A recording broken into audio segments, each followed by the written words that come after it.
friend, and welcome to Tommy Talks TV, the place to be to build great love relationships. Today I'm going to be taking one of your questions, and it goes like this. Must a married couple operate a joint bank account? Now that's a very interesting question. I can imagine someone smiling at that one. In order to answer that question, we need to be thinking in terms of principles. So think about the principle of oneness for a moment. You're not truly one until your money is one. So if as a married couple, you're still thinking in terms of his money and her money as opposed to our money, then you're not yet truly one. What you should be thinking about is how to establish financial transparency and financial accountability in your marriage. So both parties in a marriage should have a clear picture of what is coming in and what is going out. Does that necessarily mean that you have to have a joint bank account?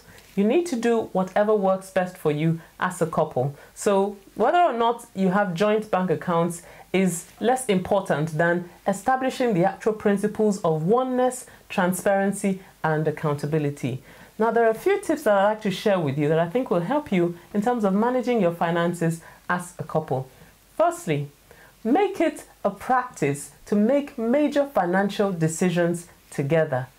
What constitutes major differs from one family to the next. So for one family, it might be buying a television set. For another family, it might be something much smaller than that. That entirely depends on your financial situation. But at the end of the day, what you're trying to do is establish a situation where you talk through major financial decisions before you make them so that you're both on the same page. Secondly, you need to be thinking about establishing a family budget. So you need to have a clear picture of what it takes to run your family for the month. And you might want to have a separate bank account where you set aside money for that purpose to pay your bills at the end of the month. It could be a joint account. It might be held in the name of one of the parties. That does not matter as long as you set aside that money to take care of your bills. Thirdly, you need to be thinking in terms of discretionary income.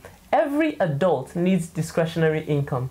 Discretionary income is simply money that you're free to spend without necessarily accounting for every single penny to your spouse. So that's money that you can spend on doing little bits and pieces here and there without necessarily having to account for it. And then lastly, you might want to be thinking in terms of having investments as a family. And you could have a separate bank account for setting aside money towards an investment that you want to make as a family.